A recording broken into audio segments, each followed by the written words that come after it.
دیکھیں جی، اس کے پیچھے ایک سٹوری جو وہ یہ ہے کہ بلوچستان میں حکومت اس وقت پاکستان پیپلز پارٹی کی بنی ہوئی ہے. تو وہاں پہ پچھلے دنوں ایک خبر آئی تھی کہ آپ کو پتا کہ جب حکومت بنی تھی تو فیصلہ یہ ہوا تھا کہ احسن اقبال صاحب کا بیان آیا تھا کہ 2.5 سال وہاں پہ پیپلز پارٹی کی حکومت ہوگی اور اس کے بعد 2.5 سال جو ہے پاکستان مسلم لیگ نون حکومت بنائے گی. بعد میں چیزیں جو سامنے آ رہی ہیں وہ یہ ہے کہ پاکستان پیپلز پارٹی حکومت وہ کنٹینیو کرنا چاہ رہی ہے. تو ایک جو زاویہ ہے اس ڈیولپمنٹ کا وہ یہ ہے کہ اب بلاول بھٹو زرداری صاحب نے جو ہے مولانا فضل الرحمان صاحب کو دعوت دی ہے کہ آپ جو ہے بلوچستان میں ہماری حکومت کا حصہ بن جائے. تو اس طرح وہ جو ہے اگر فرض کریں کل کلام کو پاکستان مسلم لیگ نون کے ساتھ کوئی مثال ہوتے بھی ہیں تو وہ جو نمبر گیم ہے وہ کو مسئلہ نہ بلوچستان اسمبلی کے اندر ہو. تو ایک خبر یہ سامنے آ رہی ہے. ساتھ ساتھ ظاہر ہے کل آپ نے یہ بھی دیکھا ہوگا کہ 28ویں ترمیم کے حوالے سے بات ہو رہی ہے. نیشنل فائنانس کمیشن کے اوپر ریویو ہونا ہے, اس کے اوپر بات ہو رہی ہے. اس بجٹ سے پہلے بتایا جا رہا ہے کہ کچھ نہ کچھ جو ہے. تو خاور مجھے ذرا پیپلز پارٹی کی پوزیشن سمجھائیں نا, کیونکہ پیپلز پارٹی کی بڑی سپورٹ ہے موجودہ حکومت کو. 28ویں آئینی ترمیم میں جو NFC کا معاملہ ہے اور 18ویں آئینی ترمیم سے ریلیٹڈ بھی کچھ معاملات ہیں. خوش نہیں تھی پیپلز پارٹی شروع میں جب یہ معاملات جو ہے منظر عام پر آئے تھے. آپ کو لگتا ہے کہ یہ بہت کچھ ہے جو بظاہر ہمیں نظر آ رہا ہے, اس کے پیچھے حکومت کے لیے اس میں کسی قسم کا کوئی خطرہ ہے یا معاملات ہینڈل کر لے گی حکومت پیپلز پارٹی کی فرنٹ پہ؟ دیکھیں پاکستان مسلم لیگ نون کے پاس جو ہے پیپلز پارٹی کے بغیر باقی چھوٹی جماعتوں کے ساتھ مل کے اب وفاق کے اندر ان کے پاس زیادہ اکثریت ہے. اس کا مطلب یہ ہے کہ پرائم منسٹر شہباز شریف یا پاکستان مسلم لیگ نون کی حکومت کو اب خطرہ نہیں ہے اگر پاکستان پیپلز پارٹی اپوزیشن بینچز کے اوپر بیٹھتی ہے وفاق کے اندر. نمبر 1. نمبر 2, یہ جو معاملہ ہے آپ کو یاد ہوگا NFC کا 18ویں ترمیم کے حوالے سے کچھ جو محکمے ہیں ان کو واپس صوبوں سے لے کے وفاق کے پاس ان کو لے کے جانا تھا, جس میں خاص طور پر ایجوکیشن بھی ہے. تو جب 27ویں آئینی ترمیم ہوئی تھی اس میں بھی یہ ایجنڈے پہ چیزیں تھیں, لیکن اس کے اوپر پاکستان پیپلز پارٹی نے رجسٹ کیا تھا کہ جی یہ ہم نہیں کرنے دیں گے یا اس کے اوپر مزید بات چیت کی ضرورت ہے. سو حالیہ دنوں میں جو ملاقاتیں ہوئی ہیں ہماری اطلاع کے مطابق پریزیڈنسی میں, جس میں ساری اور سیاسی اور ملٹری قیادت پچھلے دنوں بیٹھی تھی, تو وہاں پہ یہ چیزیں دوبارہ سے زیر بحث آئی ہیں. ایک چیز ہمیں نہیں بھولنی چاہیے کہ پاکستان خاص طور پر یہ جو نیشنل فائنانس کمیشن ہے اس کے بعد سے جو ہمارا نظام یہ خاص طور پر خزانے کا نظام ہے وہ کافی انڈر اسٹریس رہتا ہے.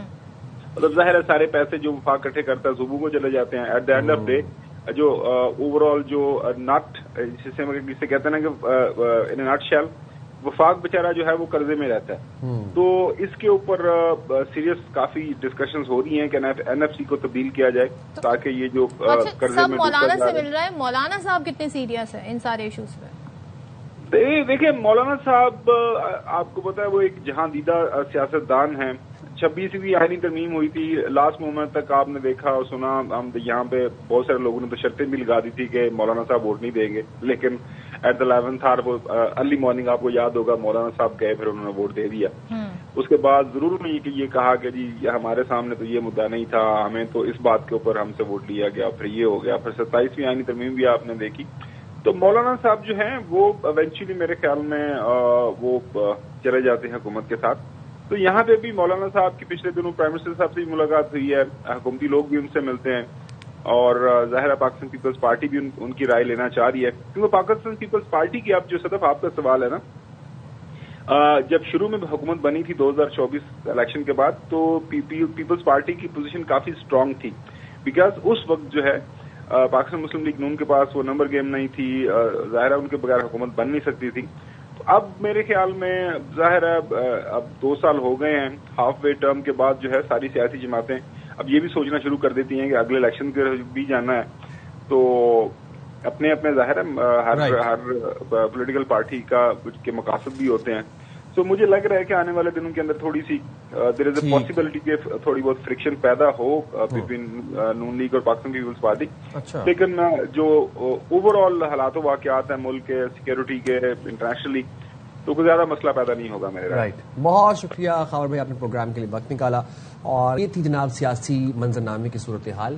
بریک لیں گے، بریک کے بعد واپس آتے ہیں.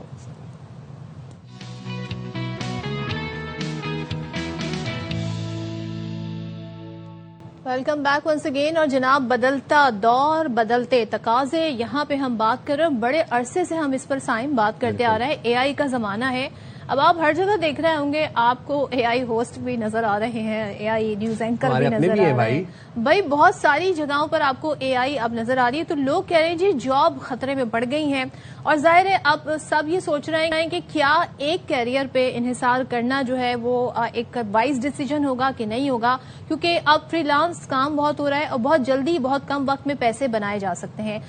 ایک جاب پہ آپ ریلائی کریں تو آپ سالوں انتظار کرتے رہیں، انکریمنٹ نہیں لگتے ہیں، لوگوں کی تنخواہیں نہیں بڑھتے ہیں، مہنگائی بڑھتی جاتی ہے، پرچیزنگ پاور کم ہوتی جاتی ہے. ایسے میں کیا جائے؟ ایسے میں آپ ایک سورس آف انکم، یا پھر اگر میں کہوں کہ ایک جاب، ایک لائن آف ورک پہ آپ ریلائی نہیں کر سکتے. دور بہت تیزی سے بدل رہا ہے. صرف ایک ہی کیریئر یا شعبے پر آپ انحصار کرنا محفوظ نہیں ہے. ماہرین آج کل کامیابی کے لیے زگ زیگ کیریئر کی اصطلاح استعمال کر رہے ہیں. اس کا مطلب یہ ہے کہ انسان وقت کے ساتھ مختلف مہارتیں سیکھے اور نئے شعبوں میں خود کو آزمائے. پہلے ایک ہی ہنر پوری زندگی کے لیے کافی ہوتا تھا، بلکہ پوری زندگی کا جنریشنل چلتا تھا. ایک شخص کماتا تھا، پورا گھر کھاتا تھا. اب پھر ایک ہنر کافی تھا. اب یہ ہو گیا ہے سائم کہ اب ہم موبائل پہ اتنا ٹائم اپنا ضائع بھی کر دیتے ہیں، اکثر بیشتر ریلز دیکھ رہے ہیں، غیر ضروری چیزیں. کیوں نہ ہم اس ٹائم میں سے کچھ وقت نکال کے آدھا گھنٹہ ایک گھنٹہ اے آئی سے ریلیٹڈ کچھ کورس کر لیں، کچھ سیکھ لیں، کوئی ہنر سیکھ لیں، ڈیٹا سیکیورٹی سیکھ لیں، انفارمیشن سیکیورٹی. اچھا، یہ اب ہم ہمارے ساتھ موجود ہیں بات کرنے کے لیے. اس حوالے سے بڑی اپروپریٹ گیسٹ ہمارے ساتھ موجود ہیں. آئی ٹی ایکسپرٹ ہیں کنول چیمہ صاحبہ. اور تھینک یو ویری مچ کنول چیمہ صاحبہ، یو آر سو کائنڈ کہ آپ ہر وقت ہمیشہ ہمارے پروگرام کے لیے وقت نکالتی ہیں. میرا نہیں خیال کہ آپ سے زیادہ بہتر اس چیز کے اوپر کوئی روشنی ڈال سکتا ہے. ذرا یہ بتائیے گا کہ آج کل واقعی کیا ایک کریئر یا ایک شعبے پر یا ایک line of work per rely کرنا سیف نہیں ہے؟ آپ نے ایک بڑی پرٹیننٹ ڈسکشن ہے جو کہ بہت دنیا بھر میں کی جا رہی ہے آج کل، کہ اے آئی جو ہے وہ کس طرح انسانیت صرف پروفیشنلی نہیں but it's changing everything, the way we work, live, play, learn, make relationships etcetera. تو اس میں جو ایک چیز بہت زیادہ ڈسکس ہوتی ہے وہ یہی ہے کہ جابس کا کیا ہوگا. اور بہت سارے ایسے شعبے ہیں جہاں پہ اے آئی 100% تو نہیں مگر آپ کی جاب کا 80%، کہیں پہ 20%، کہیں پہ 30%، کہیں پہ 40%، ڈپینڈنگ آن کہ آپ کیا کرتے ہیں. اے آئی ہے، اس کو آپ اے آئی میں اگر آپ یوز کریں تو you can do it much better. تو آج کل تو جو ہے وہ اگر آپ اے آئی پہ ریلائی نہیں کرتے اپنی جاب کے لیے تو وہ لوگ جو اے آئی کو یوز کرتے ہیں وہ آپ سے بہت زیادہ پروڈکٹیو ہو جاتے ہیں، اور وہ آپ کی جابس ڈیفینیٹلی آپ نظر آتا ہے کہ جو امپلائیز اے آئی کو پہ انحصار کرتے ہیں اور جو نہیں کرتے ان کی جو پروڈکٹیوٹی ہے، ان کی جو آؤٹ کمز ہیں وہ ایک دوسرے سے کافی مختلف ہوتی ہیں. مگر اب جیسے جیسے آگے بڑھ رہا ہے، یہ تو آج کل کی بات ہے، مگر جیسے جیسے ہم دیکھتے ہیں کہ جیسے جیسے آگے بڑھ رہا ہے بہت ساری ایسی جابز ہیں جو کہ 100%، فار ایگزامپل اگر آپ یہ دیکھیں کہ کانٹینٹ رائٹنگ، اب کلاؤڈ میں ایسے فیچرز آ گئے ہیں کہ جو پہلے ڈیجیٹل میڈیا مارکیٹرز ہوتے تھے وہ کانٹینٹ رائٹنگ تو اے آئی سے کر لیتے تھے، مگر پوسٹنگ خود کرتے تھے، اس کو اسکیجول خود کرتے تھے، کیلنڈر خود بناتے تھے، پوسٹنگ کا کیا پوسٹ کرنا ہے وہ خود ڈیسائیڈ کرتے تھے. مگر اب ایسے ٹولز ہیں اے آئی میں جو کہ آپ کا پوسٹ بنانے سے لے کے آپ کی کیلنڈر تک اور آپ کی پوسٹنگ اٹ سیلف پورا سب کچھ آٹومیٹ ہو گیا. اسی طرح اے آئی ایجنٹس آ گئے جو کہ سب کچھ آپ کو لیڈز، آپ کے جو سوشل میڈیا ہے وہاں سے اگر آپ کسی بھی سیلز میں آپ کے لیڈز ڈھونڈنے سے لے کے اس کے بعد ان کو کال، ای میل، فالو اپ، سارے کا سارا پروسیس آٹومیٹ ہونا شروع ہو گیا ہے. تو اس لیے بہت ساری جابز ہیں جو کہ اب 80% یا 90% اے آئی کرنا شروع ہو گیا، اور کچھ ایسی بھی جابز ہیں 100% اے آئی کرنا شروع ہو گیا. تو یعنی کہ کمل پھر ہم یہ کہیں کہ پھر سکسیسفل وہی ہوگا آگے جا کے جو ان تمام ٹولز کو مہارت سے استعمال کرنا جانتا ہوگا، کیونکہ اس کی پروڈکٹیوٹی زیادہ ہوگی، اس کی کریٹیوٹی زیادہ ہوگی، وقت سے پہلے اپنا اسائنمنٹ وہ پروجیکٹ پورا کر کے دے سکے گا. تو ایسے لوگ ان ڈیمانڈ ہوں گے پھر آنے والے وقتوں میں. ایسے لوگ تو آج کل ان ڈیمانڈ ہے. آنے والے وقتوں میں تو اس سے بھی آگے آ جائے. دیکھیں آج کل جو ہم جس دور سے گزر رہے ہیں ایسے لوگ ان ڈیمانڈ ہیں جو کہ اے آئی کو استعمال کر سکتے ہیں اور اپنی پروڈکٹیوٹی اس سے بہتر کر سکتے ہیں. مگر آنے والے وقتوں میں جیسے میں کہہ رہی ہوں کہ اے آئی آپ کی جاب پوری کی پوری اینڈ ٹو اینڈ آٹومیشن آ رہی ہے, جس کی وجہ سے اس پہ جو آپ پہلے جو ایک ہیومن انٹروینشن چاہیے ہوتی تھی اس کی بھی نیڈ آہستہ آہستہ کچھ جابز میں ختم ہونا شروع ہو گئی. تو جیسے کہ آپ نے پہلے کہا کہ ڈیورسیفیکیشن, جس میں آپ اے آئی ٹولز آپ اکراس بہت سارے ڈفرینٹ مختلف چیزوں میں یوز کر سکتے. جیسے آپ کو ایگزامپل دیتی ہوں, ٹھیک ہے, پہلے اگر ہم اپنی ٹیم میں پہلے رکھتے تھے ایک ویڈیو, اگر ہم نے ایک پوری سوشل میڈیا اسٹریٹجی مینج کرنی ہے تو ہم پہلے رکھتے تھے video editor, graphic designer. Video editor الگ ہوتا تھا, گرافک ڈیزائنر الگ ہوتا تھا, سوشل میڈیا میں جو پوسٹ کر رہا ہے وہ الگ ہوتا تھا, جو کیلنڈر بناتا تھا پوسٹ کرتا تھا وہ الگ ہوتا تھا, جو ویڈیوگرافر ہوتا تھا وہ الگ ہوتا تھا. اب جاب ڈیورسیفیکیشن ایسی آ گئی اور اے آئی نے اتنا آسان کر دی ہیں چیزیں کہ اب ایک بندہ یہ سارا کچھ مینج کر سکتا ہے. سو آپ کو اب جتنے پہلے اگر جہاں پہ 4 بندوں کی ضرورت تھی اب آپ کو ایک بندے کی ضرورت ہے, مگر اس ایک بندے کو ان چاروں سکلز کو تھوڑا تھوڑا آنا چاہیے. اس ایک بندے کو ان چاروں سکلز پہ تھوڑی تھوڑی مہارت حاصل ہونی چاہیے. اس کو پتا ہونا چاہیے کہ سوشل میڈیا مینجمنٹ کیسے ہوتی ہے, کیلنڈرنگ کیسے ہوتی ہے, گرافک ڈیزائننگ کیسے ہوتی ہے, ویڈیو ایڈیٹنگ. تو اس کو اے آئی کو اتنی مہارت ہونی چاہیے کہ وہ اے آئی کو لیوریج کر سکے, یوز کر سکے اکراس آل دی سکلز. اس لیے اب ڈیورسیفیکیشن کی بہت زیادہ ضرورت ہوگی. کمل صاحبہ یہ بتا دیجیے آپ کے ایک لے پرسن ہے وہ کہاں سے سٹارٹ کرے, کدھر سے سیکھنا شروع کرے, اور کون سے ایسے چینلز ہیں جہاں سے اس کو اے آئی کی انفارمیشن ملے گی اور وہ سیکھ پائے گا؟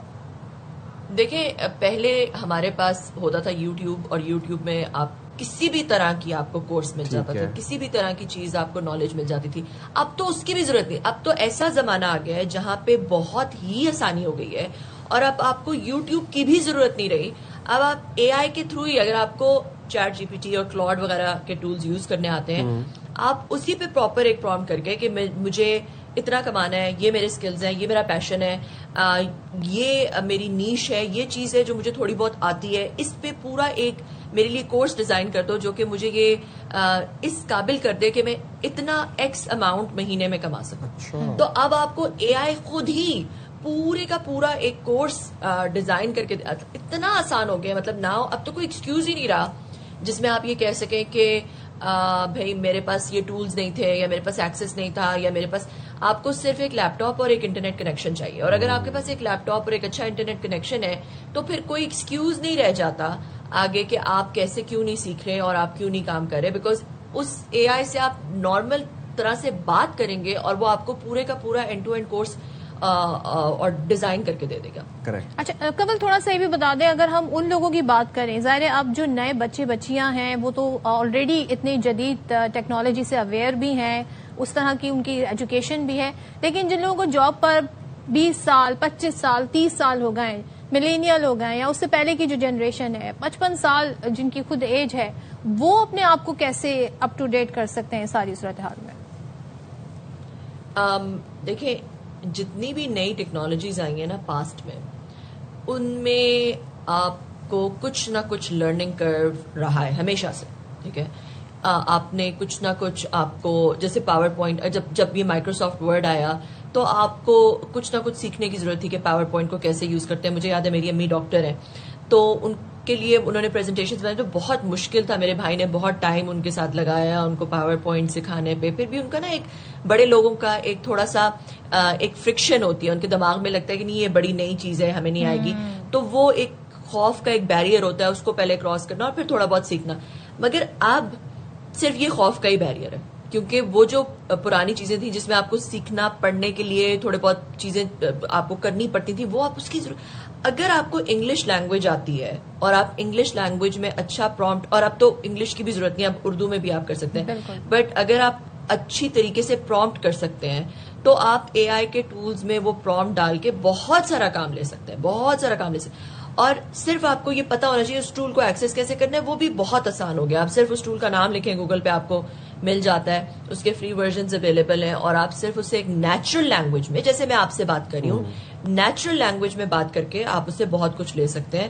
اس کے تھوڑے بہت رولز ہوتے ہیں کہ آپ ایک یوٹیوب ویڈیو دیکھ لیں کہ اچھا پرومپٹ کیسے لکھا جاتا ہے, اور اس کے بعد آپ تو یہ اب جو ایکسیس اور فرکشن جو پہلے زمانے میں تو بہت کم ہو گیا. تو میں آپ کے پروگرام کے توسط سے جو ہے وہ سب لوگوں کو بتا رہی ہوں جو کہ 30 40 50 60 سال کے ہیں 70 سال کے ہیں کہ اب اس میں صرف اور صرف آپ کا ڈر رہ گیا, باقی سب کچھ بہت آسان ہو چکا ہے. بالکل, اور جتنا یہ ٹولز استعمال کریں گے اتنا ہی انہیں سمجھتے بھی جائیں گے. تھینک یو سو مچ, بہت شکریہ ونس اگین, بہت امپورٹنٹ معلومات آپ نے ہمارے ساتھ شیئر کی. اچھا جی, کوئٹہ میں آپ کو موونگ فارورڈ ایک خبر دے دیتے ہیں. کوئٹہ میں زیر حراست نوجوان کی جو حوالات میں لاش ملی تھی, لواحقین نے پولیس پر نوجوان کو قتل کرنے کا الزام لگا دیا ہے. غم زدہ باپ یہ کہتا ہے کہ 6 دن سے تمام تھانوں کی خاک چھانتا رہا. پولیس نے کہا ہم نے گرفتار نہیں کیا. یہ قصہ کیا تھا, کب کیسے پیش آیا, عبداللہ مقصی سے جانیں گے. بتائیں عبداللہ مقصی. جی بالکل, 6 روز قبل ایک نوجوان محمد اسرار کو کچی بیگ تھانے کے حدود سے اٹھایا گیا تھا, اور وہ کہا یہ جا رہا ہے کہ اس کے والد کے مطابق کہ ایگل اسکواڈ والوں نے اٹھایا تھا, ان کو لے گئے تھے. تاہم گزشتہ روز یہ خبر آئی کہ انہوں نے خودکشی کر لی تھانے کے اندر. اب یہ سوال یہ پیدا ہوتا ہے کہ جو تھانے میں اگر خودکشی کی, چونکہ تھانے میں کیمرے بھی نصب ہے, ٹھیک ہے, یہ تمام ذمہ داری پولیس پہ عائد ہوتی ہے کہ تھانے میں اگر انہوں نے خودکشی کی تو کی کیوں. دوسری جانب ان کا جو والد ہے ان کا یہ الزام ہے کہ ان کے بیٹے کو قتل کیا گیا ہے. تاہم اس کی جو تحقیقات ہے وہ بھی جاری ہے. اور ساتھ میں آپ کو بتاؤں کہ میری police surgeon Bolan medical complex سے بات ہوئی ہے, ان کے مطابق کہ جسم کے کسی حصے پہ کوئی بھی اس کو تشدد کے نشانات نہیں ہیں, ماں سوائے ان کا یہی کہنا تھا کہ جو گلا ہے ان کا گلے میں پھندے کا نشان ضرور ہے. تو اس حوالے سے انہوں نے کہا کہ ابھی وہ مرتب کر رہے ہیں جو رپورٹ ہے پوسٹ مارٹم کا, اس کے بعد وہ تھوڑی دیر بعد وہ پوسٹ مارٹم مکمل کر لیا جائے گا. تو اس حوالے سے میں آپ کو بتاؤں کہ بات کی جائے ایگل اسکواڈ کے حوالے سے پہلے بھی شہریوں کو تحفظات رہے ہیں, اور بارہا شکایتیں ڈی آئی جی آئی جی تک بھی گئی ہیں. اب یہ ایڈریس ضرور ہونی چاہیے, بیکاز آپ نے پوری ڈیٹیل ہمارے ساتھ شیئر کی. عبداللہ مقصی, بہت شکریہ آپ کا ساری صورتحال بتانے کے. I will keep following this case as well, اور آپ کو اس کی اپڈیٹس بھی دیں گے. موونگ فارورڈ, ایسا کیسے ہوتا ہے کہ ہم باخبر سویرا میں آپ سے مخاطب ہوں اور ہم کھیل کے میدان سے آپ کو خبر نہ دیں. تو لاہور میں جاری پاکستان سپر لیگ سیزن 11 کے ایک سنسنی خیز مقابلے میں ملتان سلطانز نے شاندار کارکردگی دکھاتے ہوئے جناب حیدرآباد کنگز مین کو 6 وکٹوں سے شکست دے دی ہے, اور یوں حیدرآباد کی ٹیم کو مسلسل تیسری ناکامی کا سامنا کرنا پڑا ہے. اور جناب آج کا بتا دیتے ہیں, کراچی کنگز آج تیسرے امتحان کے لیے تیار ہے. مقابلہ راولپنڈی سے ہوگا. ساتھ ہی اب ہم دیکھنا ہے ایونٹ میں اب تک یہ ٹاپ پوزیشن پر ہے کراچی کنگ. چلیں جی, ساری صورتحال پہ بات کر لیتے ہیں. شاہد ہاشمی نمائندے خود ہمارے ساتھ ہیں. شاہد صاحب, کل کے میچ میں کیا کہیے گا, اور ہم یہ دیکھ رہے ہیں کہ بڑی مشکل ہو رہی ہے, بہت مشکل, خاص طور پہ حیدرآباد کنگز میں ہیٹرک میں شکست, ہیٹرک ہو گئی ان کی شکست کی. تو ایسا کیا, بڑی مہنگی ٹیم تھی یہ تو. بالکل ایسا ہی ہے, اچھا نہیں کھیلیں گے تو چاہے مہنگے ہوں چاہے سستے ہوں شکست ہوگی. اور انہوں نے یہ سوچا کہ پہلے بیٹنگ کرتے ہیں, شاید ہماری قسمت تبدیل ہو, اس لیے کہ پہلے 2 میچوں میں جو شکست ہوئی وہ سیکنڈ بیٹنگ میں ان کو ہوئی تھی, یعنی وہ چیز کرنے میں ناکام رہے تھے. لیکن اچھا بڑا اسکور کر لیا, اس کے باوجود بھی شکست ہو گئی. فیلڈنگ میں بہت ہی انتہائی ناقص کارکردگی تھی حیدرآباد کی, کیچز بھی چھوڑے, اسٹمپ بھی چھوڑا, بالنگ بھی اتنی اچھی نہیں کی. اور پھر سامنے سے ملتان کی طرف سے صاحبزادہ فرحان نے زبردست بیٹنگ کی, اپنی 9ویں T20 سینچری بنائی, دوسری سینچری پی ایس ایل میں, پچھلے سال بھی ایک سینچری بنائی تھی. تو 2 سینچریاں اب ان کی پی ایس ایل میں ہو گئی, اور ملتان نے بڑے سکون سے آرام سے اتنا بڑا 225 رنز کا ٹارگٹ چیز کر لیا. اور شاہد بھائی, آج کراچی کنگز اور راولپنڈیز کے درمیان میچ ہے. کیا کراچی آج جیت کی ہیٹرک مکمل کر پائے گا, اور یا پھر آپ کو لگتا ہے کہ راولپنڈیز کوئی اپ سیٹ کر سکتی ہے کراچی کنگز کے ساتھ؟ اچھا کھیلیں گے تو بالکل 3 میں 3 میچ جیت سکتے ہیں, ہیٹرک بھی ہو جائے گی. لیکن سامنے راولپنڈی کی ٹیم ہے, اسٹرانگ ٹیم ہے, اچھے پلیئرز ہیں ان کے پاس. 218 رنز کر کے اپنا پہلا میچ پشاور زلمی سے ہارے ہیں وہ, ان کو بھی گیم میں اس ٹورنامنٹ میں واپس آنا ہے. تو اچھا میچ ہوگا. جیسے کل اچھی پچ تھی, بالکل فریش پچ تھی, اسی طرح کی اگر پچ ہوگی, چاہے کل کے میچ والی پچ ہو, تو وہ اچھا اسکور ہوگا, اچھے چوکے چھکے لگیں گے. کل کے میچ میں آپ دیکھیں دونوں ٹیموں نے 15-15 چھکے لگائے, یعنی ٹوٹل میچ میں 30 چھکے لگے اور 500 کے قریب رنز بنے. تو یہی T20 کرکٹ کی خاص چیز ہے جو شائقین جس کو دیکھنا چاہتے ہیں. تھینک یو سو مچ. شاہد ہاشمی ہمارے ساتھ تھے اور بتا رہے تھے جی پی ایس ایل میچز جاری ہیں, اور آج کا میچ بھی بڑا زبردست ہو سکتا ہے. تو لیٹس سی کہ اب یہ میچز جو ہیں